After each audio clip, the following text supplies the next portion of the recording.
Jump cut number 20 of the podcast, Heavy or Not. It resumes a clinic discussion from a prior episode, the first to do that, and it will also continue into number 21. The entire episode of the clinic is available online, including the transcripts. But first, a bit about mindful swimming from Brian Holliday. Also, at the end, there's an important question that I'd love to have you answer.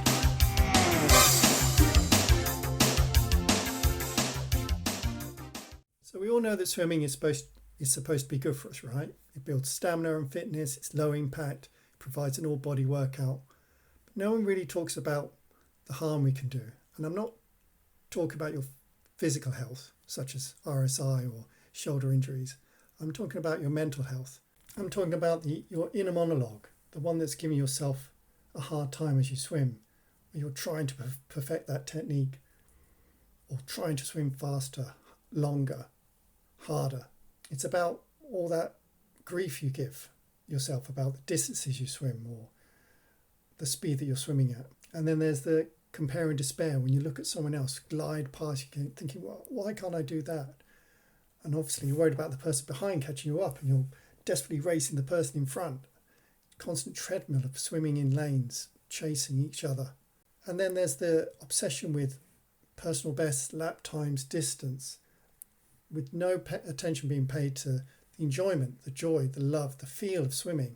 So the solution for me is to swim in the present moment. And that's what I coach. A mindful swimming, where you're present and mindful as you swim in each stroke. Live every stroke. But it's not a mindfulness that's based on being in your head, checking out what you're thinking. It's about being in the real world, noticing what's out there, noticing the water, the splash, the waves, the smell of chlorine. It's gross, but it brings you into that moment. It brings you into the real world. The sounds, the other people, the other swimmers, the tannoy from the pool overhead.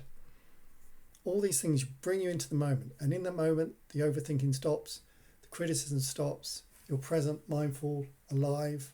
And if it's just for a fleeting moment, that's enough, because in the next stroke, there's another moment.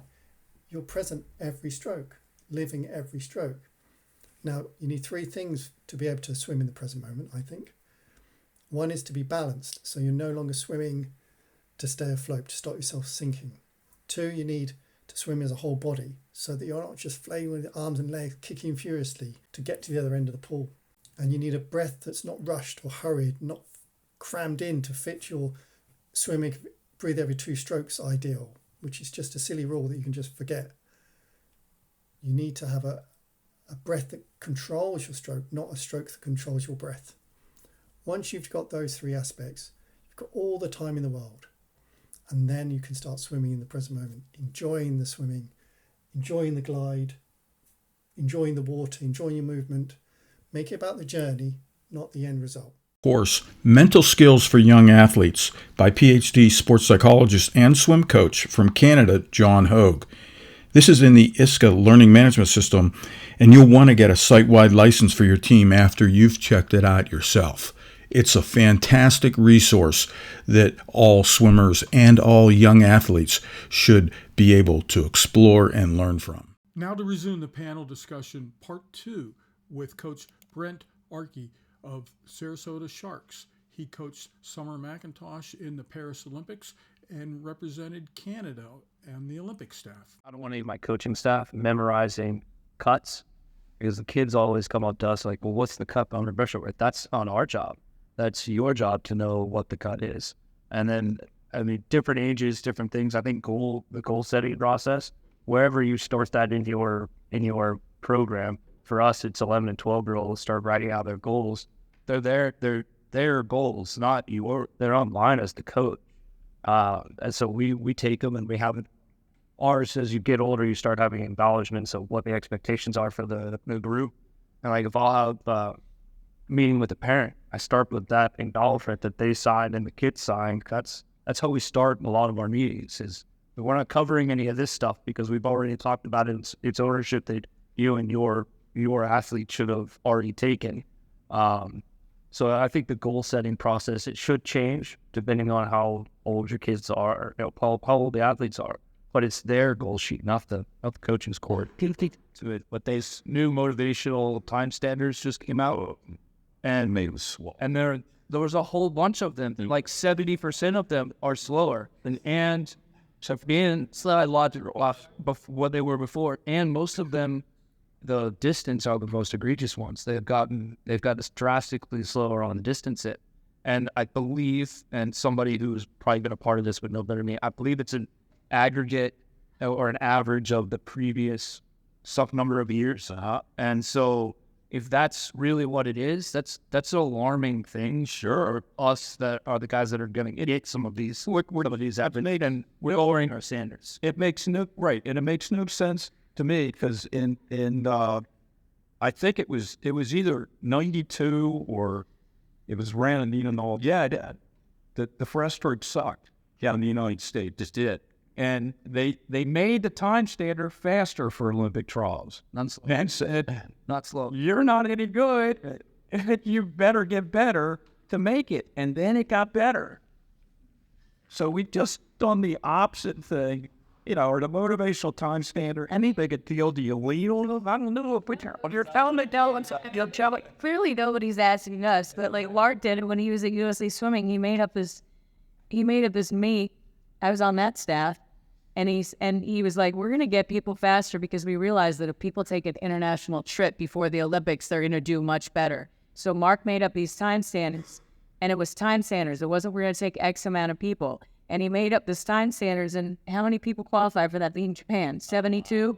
Like, he got in trouble from USA Swimming because we took like 70 people or something to Japan. And it was awesome because people wanted those time standards so bad, and they were fast. Yep. Carol talked about the Japan trip. We had a lot of people that made the Olympic team off that trip. Rebecca Soni improved 2 seconds to make a team, and then won gold medals and set world records. And I give that trip a lot of credit for that and motivation. Do we maybe think that decisions like that might also kind of be part of why at the top level we don't achieve? Right? Certainly. It doesn't help, for sure. It certainly doesn't help, because the philosophy is it takes what it takes. You have to either do it or not. And if you don't, we have 2 people, fine. But I don't think you should ever make those slower, ever. Like, they can stay the same for a year, but they should not be slow. We all need to do something better. Like from the 8-year-old to the 25-year-old, we all need to find a way to be better. My opinions, continue to kick more. Strength and power is important. I think in our program, there's a whole lot of talking about going 30-20s and 60-40s, closing out the last 20 meters of each 50, closing out races. Seems like right now we're very speed-oriented, which is awesome. That's great. We're great to the 15-meter mark, but we're not as good from the 35 to the 50-meter mark. So getting into walls and closing out races, I kind of tell the kids all the time, you're never going to win being crappy the last quarter of the race. So, like, we have to get back to, I think for so long we were the negative split country, like everybody wanted to negative split everything. And I don't think that really works if the sport has become more speed oriented. But there is a happy medium in there. And I think watching Cage Patton over 800 is probably a good example how they have tweaked that kind of stuff. But also they just getting everybody together. I think Bob Money told me at lunch today, he was talking about a conversation that he and Schubert had back when it was Lochte and Phelps and Cleek Keller and Peter Van Hecke. And I mean, those are 3 killers, but Schubert might have been in charge. And Bob was telling me that he got everybody in a room. It's like, we've been one. He led the 8 out of 3 relay for a long time. It was like 8 years until his guys started swimming coach. And we decided, I just remember thinking, I had Michael, Magic was coaching PBK before I got to Michigan. And there was Lochte, Troy on Lochte. And I remember thinking, I got to go get this 200 free going so we can do this relay. That's what it's going to take, the pieces, right? You know? And once we started putting that together, and then we added another piece, so we kind of went to 2004, and had us nail biter, but we got there. And then after that, it started rolling. But the thing that all those guys had in common, Lockheed, Phelps, Vanderkay, Fleet Keller, who was the one on there, every one of them swam the 400 meters. Every one. Nobody wants to do that anymore. They want to go 50 and a 200. It is not going to get us to 143. You're going to have to go 345, 143. We don't even think about going 345. You break 350 anymore. It's like amazing. I feel like when I was in Michigan, I had 8 guys that could do that all the time. You know, it's just like, we don't do that anymore. It's just not part of the deal.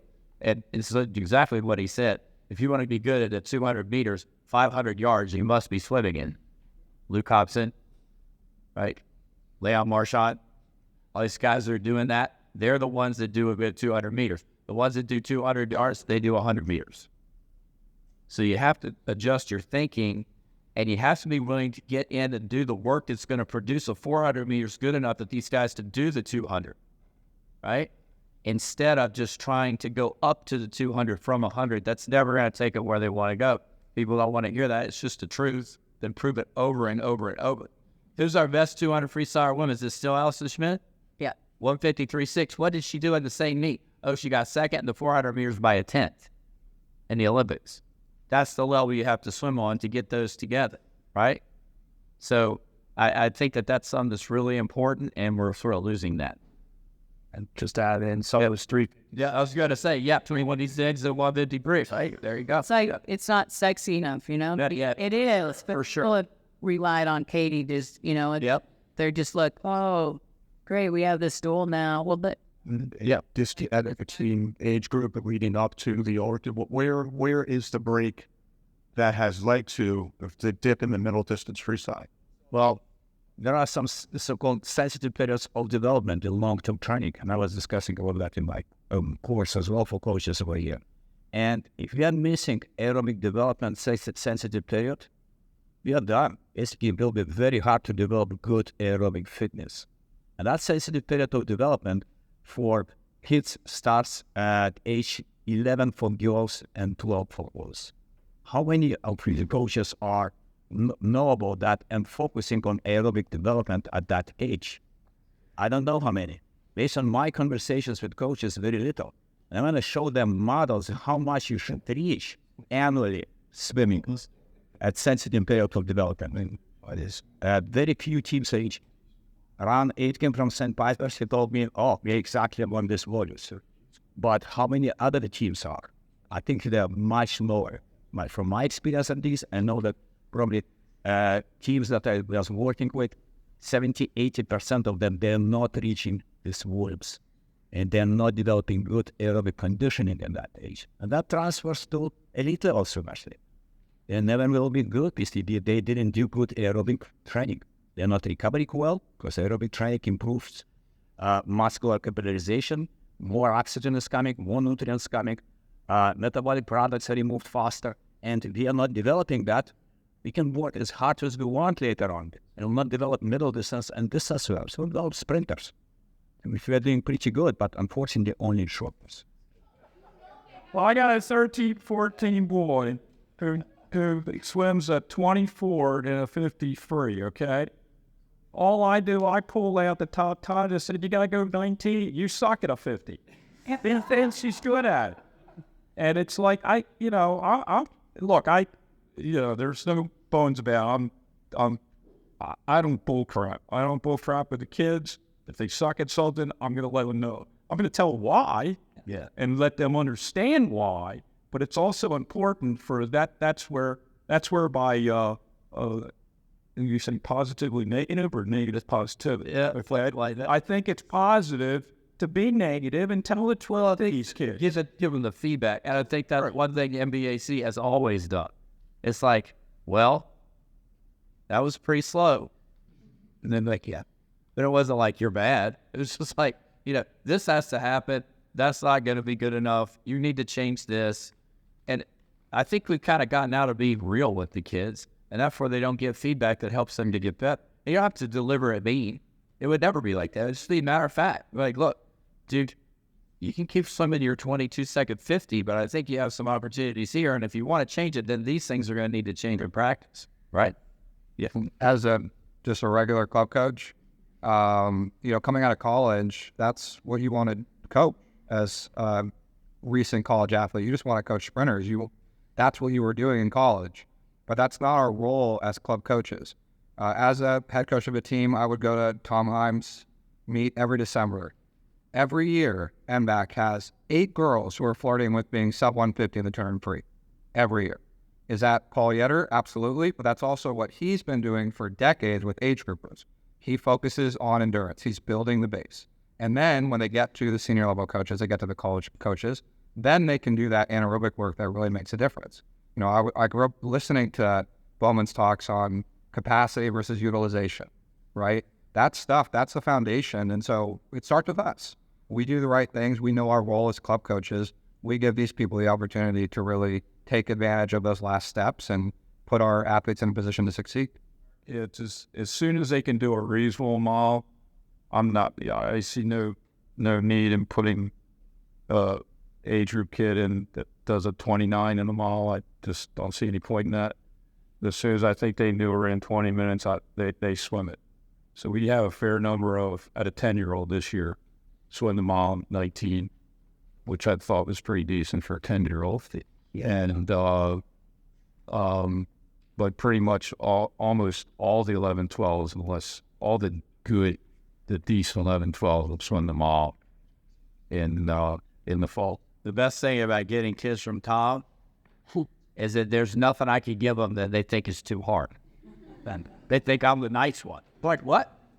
But my point is they have been challenged, or appropriately challenged. They have been challenged, and they know that work's important, and they've done that kind of work. So then you can take them to the next level, and they don't kind of balk at it. They just think that's what we do. And it is what we do.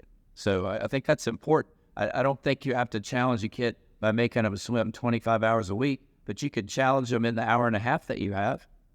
You can push them a little bit, and you're not going to probably do that every day, but I think that's a big part of it. And just having that as the ethos of your program is important.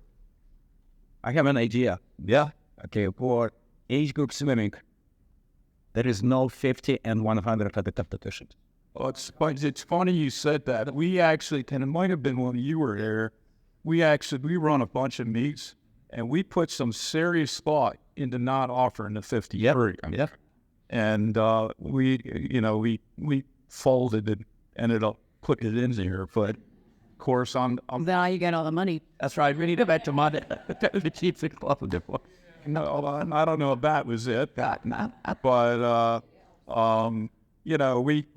know our LC, they're swimming the 50s a stroke or whatnot. We do some of that, but I got to tell you, from the age group kids, I'm really, sprinting is just like, I just don't care. I really, what they do in a 50, they get out full. We go swim 50. Yeah, it's sort of like, okay, you can swim whatever 9 events. One of them's bound to be a 50 because there's just not enough of the other events. It's like, they get out, they do a time, go, I'm not spending any time with your 50. That was great. Go. And let's move on to the other events.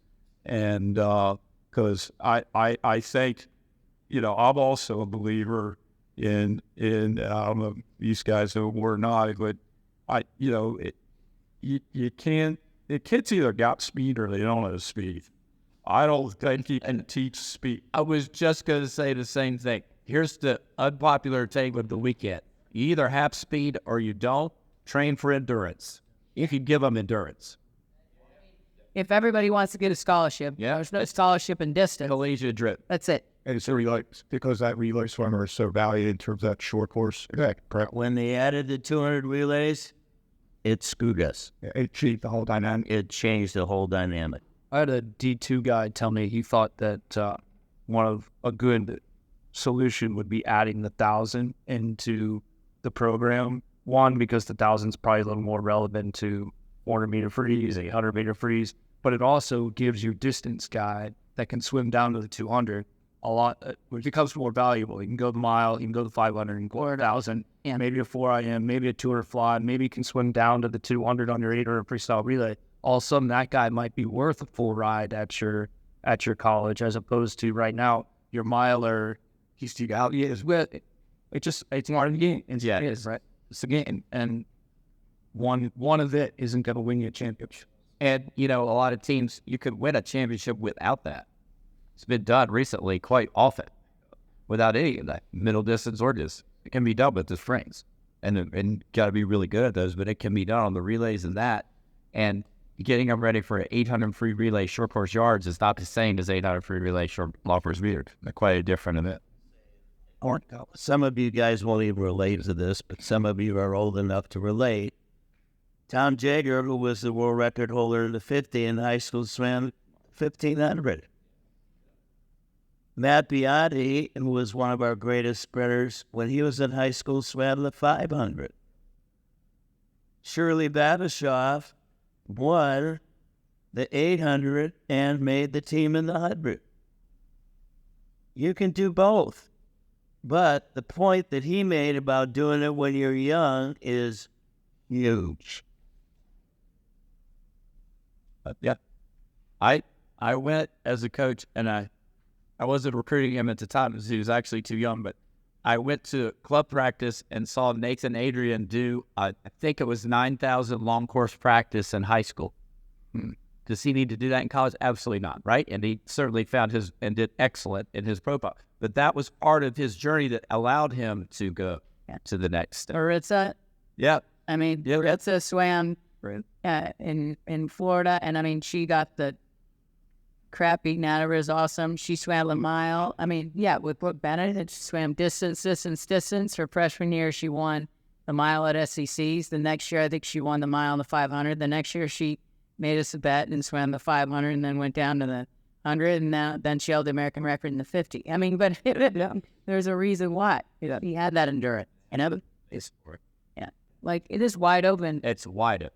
No, I think definitely the 2028 people, they're the 11-12s right now, right? That's who you're looking at. And I think if coaches, I know at NBAC, we always thought that way.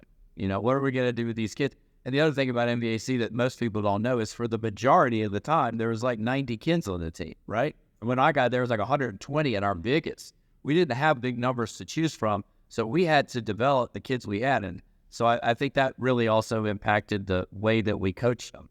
It's the same kind of thing. Once you find one, you got to make sure that you do everything you can to not only keep them going, but to keep them in it,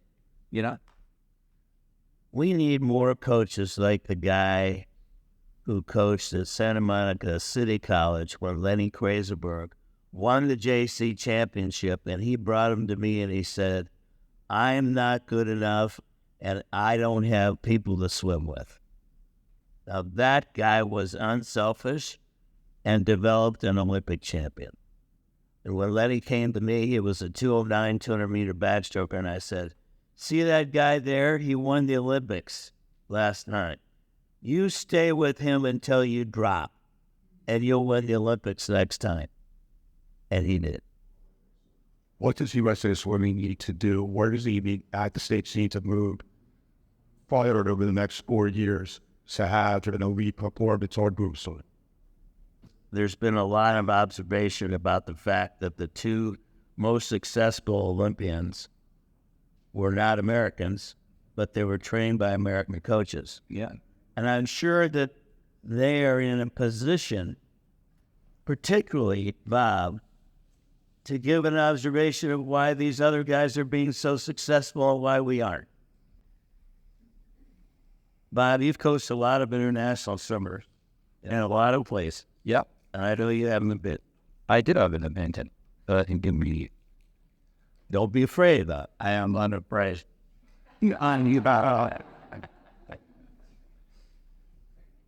I mean, the reality,